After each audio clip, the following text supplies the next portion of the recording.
Mestre, eu preciso de um milagre. Transforma minha vida, meu estado. A nossa palestrante, a Rita, ela é assistente social, vice-coordenadora internacional do apoio feminino da DONEP. Ela é casada com o empresário Ricardo Ferreira e tem 6 filhos. E ela é residente no Rio de Janeiro. Então, uma boa tarde. Que Deus te abençoe. Obrigada. Obrigada, queridas. Daqui a pouco vocês vão descobrir o segredo. Dos 6 filhos, né? Mas já são todos criados, graças a Deus. Gente, é um prazer estar aqui com vocês. Mas o meu objetivo aqui hoje é levar esperança. O meu testemunho é um testemunho de esperança, né? E quando acontece coisas boas na vida da gente, a gente quer falar para as pessoas, né? Para que as pessoas se alegrem conosco e que elas também tenham a oportunidade de um dia poder também compartilhar com outras amigas as coisas boas. Mas muitas vezes as coisas boas, para você atingir, você precisa passar por algumas coisas indesejáveis. Mas eu tenho certeza que nós vamos, nesta tarde, ao compartilhar com vocês a nossa história, vocês vão compreender a minha trajetória e vão entender que, no final, nós somos mais do que vencedoras. Sou de São Paulo, capital, nasci lá, criada ali. Numa certa manhã, para variar, eu tive um chilique lá em casa. Briguei com a minha mãe, sem causa nenhuma. Coitada da minha mãe. Minha mãe, graças a Deus, ela está viva, ela é uma gracinha, tem 87 anos, mas é ótima. Aí a mamãe tinha uma paciência comigo, né, como todas as mães têm. E eu saí de casa brigando e falei, eu não vou à escola hoje, eu vou ao cabeleireiro. E lá tinha uma moça muito fofa, gente. Ela era tão bonita, mas mais do que a beleza física, o olhar dela era diferente. E aquele olhar me atraía o tempo todo. Era muito bom olhar para ela.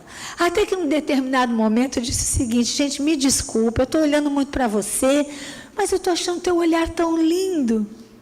E você me desculpa. Ela falou, não, querida, pode olhar o quanto você quiser. E aí começamos a conversar. E a gente estava lá, tal... E daqui a pouco ela também senta na minha frente, começa a pentear o cabelo, e ela começa a falar, e ela diz o seguinte, ela fala assim, Rita, eu vou te fazer uma pergunta, você conhece Jesus? Eu olhei para ela, fiz Jesus, conheço, se conheço. Eu fui criada num colégio onde eu assisti um filme que Jesus foi crucificado. Aliás, eu falava para ela, eu não gosto de lembrar, porque aquilo me traumatizou. E eu estou acostumada a ver Jesus, né? Prata, dourado, enfim, estou acostumada a ver Jesus, tenho Jesus, ele está comigo. Ela falou, não, mas não é esse Jesus que eu quero te dizer, é um Jesus diferente, é um Jesus que está vivo, e eu quero te dizer uma coisa, Rita, ele pode te dar paz. Foi a senha. Eu não tinha paz. Eu tinha tudo, tudo, que uma moça com a minha idade sonha em ter. Eu não tinha dificuldades, mas eu não tinha paz. E aquela hora, quando ela falou da paz, eu olhei para ela, fiz, nossa, que fé que você tem, acho que eu nunca vou conseguir ter essa fé, que linda que você tem. Ela falou, não, vai sim. Eu falei, como é que eu faço? Eu já fiz tanta coisa. Já fui em tantos lugares. E o que eu tenho que fazer? Porque ela falou da paz. Eu queria fazer qualquer coisa para experimentar aquilo ali que ela estava falando para mim. Aí ela disse assim, você não precisa fazer nada, querida. Apenas diga assim, Jesus entra no meu coração. Eu falei, como assim? Só repetir isso? Ela falou, somente isso.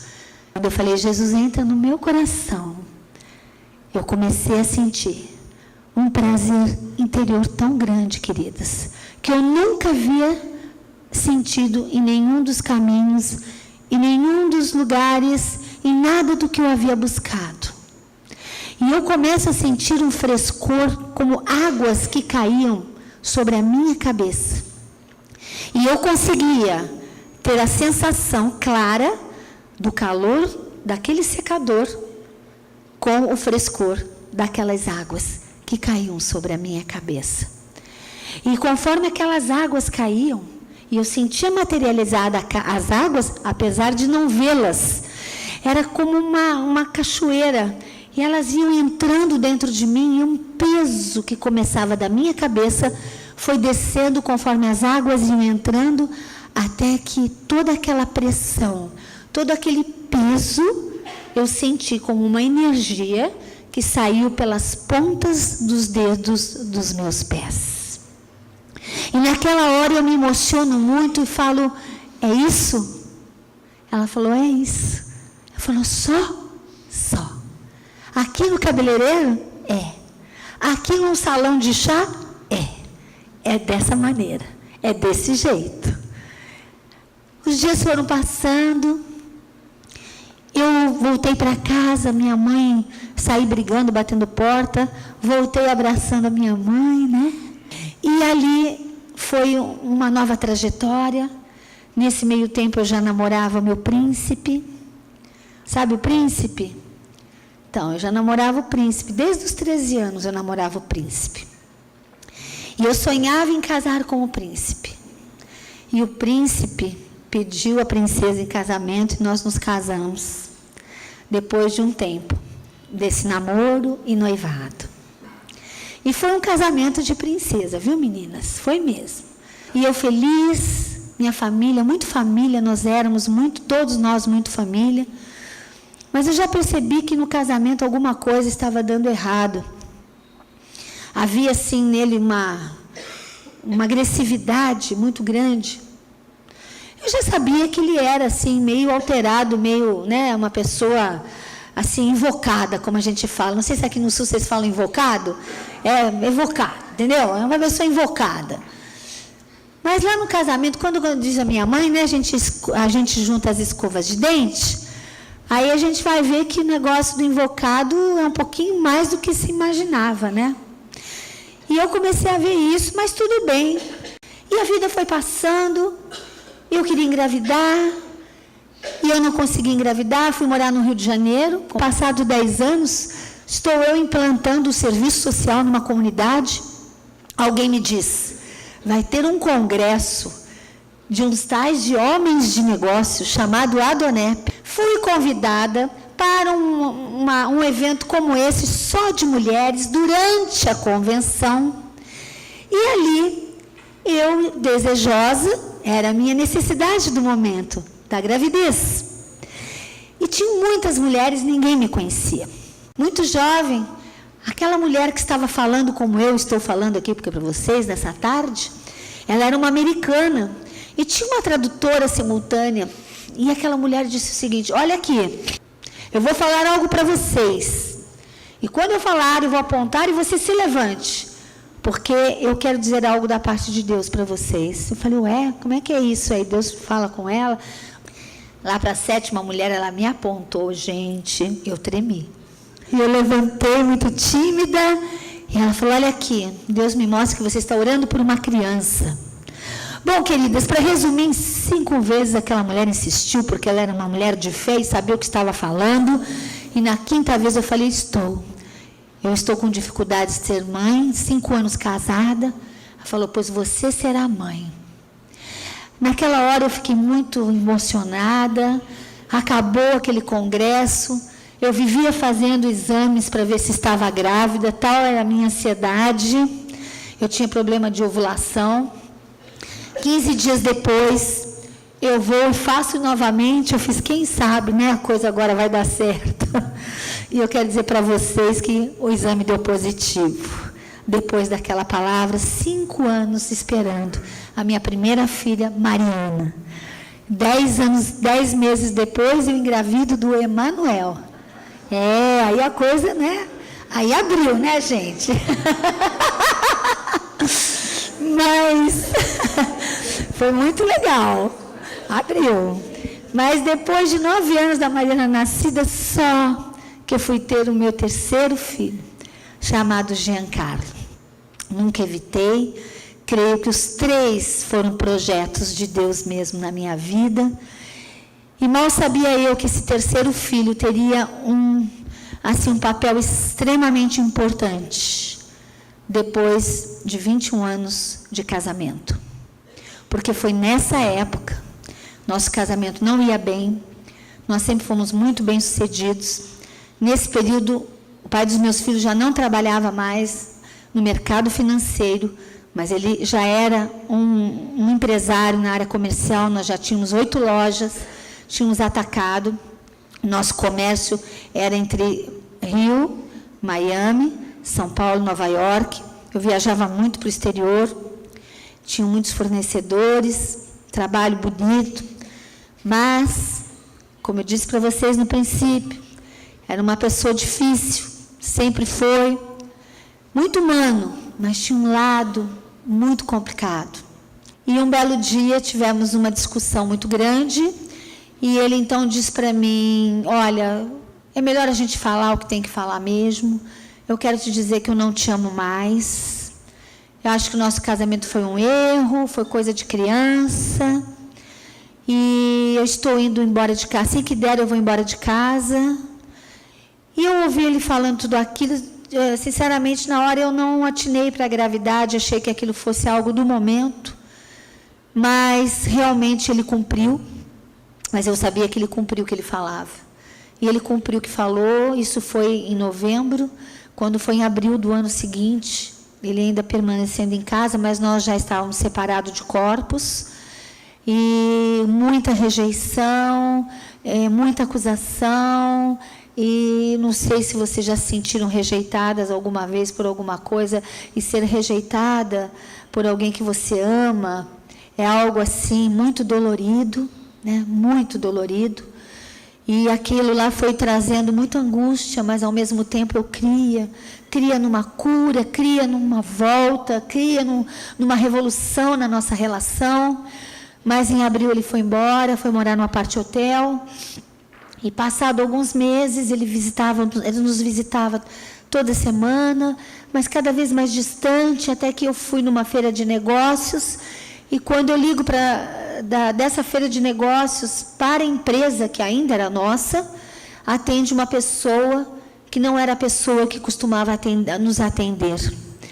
E eu pergunto: cadê a pessoa? Alguém me respondeu: ela pediu demissão. Aí, naquele momento, eu pedi um encontro com o pai dos meus filhos. Já há muito tempo que nós não tínhamos assim um encontro mais íntimo de um restaurante, ou ele nos buscar no aeroporto. Realmente ele já estava fora de casa, mesmo com a cabeça dele fora de casa. E ele, naquele dia ele aceitou e foi. E ali naquele encontro ele falou, eu falei: a pessoa que está com você é a nossa secretária? Ele falou: é. E eu, na hora, confesso para vocês que foi uma traição dupla, né? Porque eu ensinei tudo para aquela moça. E naquela hora, realmente, o chão acabou, saiu dos meus pés. Fomos para casa, ele me deixou em casa. E ele, a partir daí, então, eu entendo que realmente ele está assumindo essa nova vida, essa nova pessoa. E ali, fomos caminhando, pediu o divórcio. Não tinha como dizer não.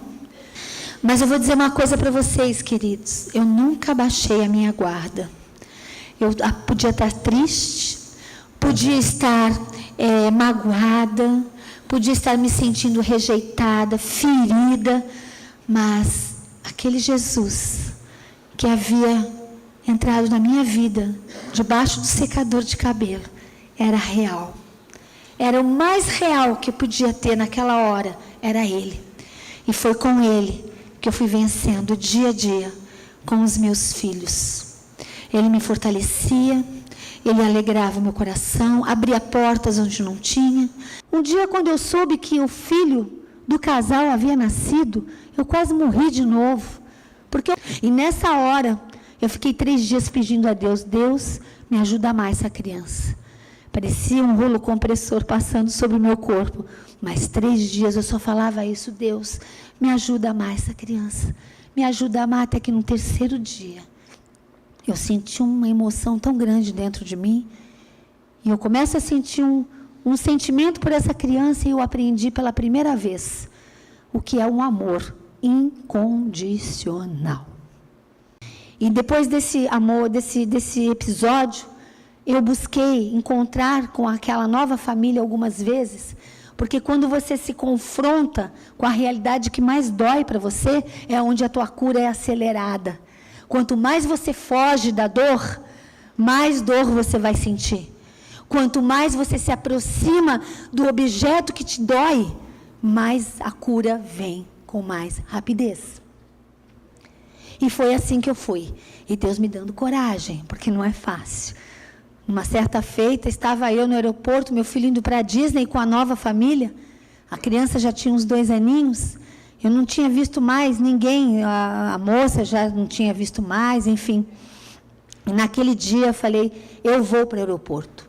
Não, mas você pode fazer a documentação do seu filho no juizado de menor, vai para a procuração. Eu falei, não, eu quero ir, porque eu sabia que eu ia encontrar. E ali fui eu e uma amiga, daqui a pouco, mãe, você vai com quem? Com a minha amiga. Eu também vou. Aí eu também vou. Fomos numa equipe. Porque o pessoal tinha medo que fosse acontecer alguma coisa lá no aeroporto, entendeu? Esse era o problema. Mas quando eu vi a moça chegando, eu fiquei de pé, olhando bem para o olho dela, e ela se aproximando muito sem jeito. Mas eu tive a oportunidade de dar um abraço naquela mulher. Eu falei, há quanto tempo? Está tudo bem com você? Primeira vez que você vai à Disney, né? Boa viagem, aproveita. Querida, isso não é fácil fazer. Mas eu fiz na força deste Deus, que trabalhando no meu interior, foi me liberando, me curando, e ali começa um grande processo de perdão, tanto para o pai dos meus filhos, quanto para a esposa dele. E quando esse processo terminou, que coisa gostosa. Que coisa gostosa você ficar livre de pesos dentro de você que só fazem mal. Pode te trazer um problema do estômago, pode te trazer um câncer, pode te trazer tantas situações, queridas. E eu estava livre daquela situação. Passados uns dias, minha filha entra na cozinha e fala, mãe, você não sabe o que aconteceu, o Ricardinho está no computador comigo e ele perguntou se você está namorando. Ricardinho era um namoradinho dela lá da adolescência, de muitos anos, né? Antes. Eu falei, mas por que, filha? Ai, mãe, olha, aconteceu a mesma coisa que aconteceu com a gente, aconteceu na família dele, e ele quer saber se você quer namorar o pai dele. Olha a cabeça dessas crianças. Eu levei um susto. Falei, como? O que é isso? Não, imagina, eles vão se recuperar, vai dar tudo certo, não tem nada a ver isso. Mas o tempo passou, e essa pessoa era um colega nosso, de associação, já de muitos anos, mas eu não convivia, minha vida era totalmente diferente da vida daquela família, mas o conhecia, porque uma vez por ano nos reuníamos, né, para a gente poder coordenar, enfim, planejar, né, os trabalhos da convenção. E ali, no conversa vai, conversa vem, eu tinha que falar com ele mesmo por causa do apoio jovem. E daquele apoio jovem, ali do apoio jovem, ele me deu algumas dicas, porque eu estava sumindo naquela época, eu dei uma sumida no apoio jovem. E quando foi lá, no passar do tempo, ele me convidou para ir no aniversário dele, junto com um grupo de adonepianos, porque ele não podia ficar sozinho, porque realmente a mãe dos filhos dele havia ido embora. Foi o contrário, né? E ele ficou com 3 filhos, cuidando de 3 filhos, tendo 2 filhas. Então, ele cuidou de mods, calcinha, sutiã, né? Aprendeu a mexer com essas coisas. E o tempo passou, Nós tínhamos a convenção, passada a convenção, nós tínhamos um evento em São Paulo, que um grupo de adonepianos, no final não vai um grupo nenhum, só fica nós dois, para irmos para esse congresso. Aí ele me convida para tomar um café, para falar que seria muito chato ir comigo sozinho. O casal que ia com ele para fazer companhia não foi, deixou ele sozinho. E nós conversamos muito a respeito das nossas vidas. E quando ele falou, Rita, fica muito chato, eu vou aparecer com você lá. Eu falei, meu filho, eu estou acostumada a viajar esse Brasil inteiro. Vai ter milhões de pessoas, ninguém vai reparar na gente. E outra, você vai de carro, eu vou de avião, a gente se encontra lá. Mas e quando chegar lá? Eu falei, o que tem quando chegar lá? Ele era todo tímido, né? Muito respeitoso. Eu já era assim mais, né, independente, né? Porque eu estava acostumada já, né? Viajar muito, lidar com homens, com mulheres, sempre com muito respeito. Aí, realmente, planejamos essa viagem, deixamos meio no ar, porque ainda eu teria uma viagem para o Chile a fazer. Na semana seguinte, eu tive que ir ao Galeão, e a empresa dele é próximo. E ele soube, falou, posso ir almoçar com você no Galeão? Falei, pode, lógico que pode, né? Mas sempre assim, olha, Rita, não põe coisa na cabeça, né? Aquelas coisas, né? Porque a gente fica meio assim, ressabiada. E lá nós almoçamos, o café durou 4 horas, o almoço durou 5, tá, gente? Só para vocês terem uma ideia da situação, tá? Isso. Acabou o almoço, por 3 vezes ele falou que estava cansado, queria ir embora. Eu falei, então vamos embora. Não, eu vou ficar. Então ficamos. 5 horas, descemos, pegamos os nossos carros. E esses detalhes são importantes, porque foram nesses detalhes que a minha vida começou a mudar novamente. Eu entrei no meu carro, me despedi normalmente como um amigo, uma amiga. E quando eu entro no meu carro, eu comecei a sentir um negócio dentro de mim. Um negócio, gente. E eu comecei, aquele negócio apertava e ao mesmo tempo, sabe, me iluminava. E eu falava, para Rita, não põe nada na cabeça.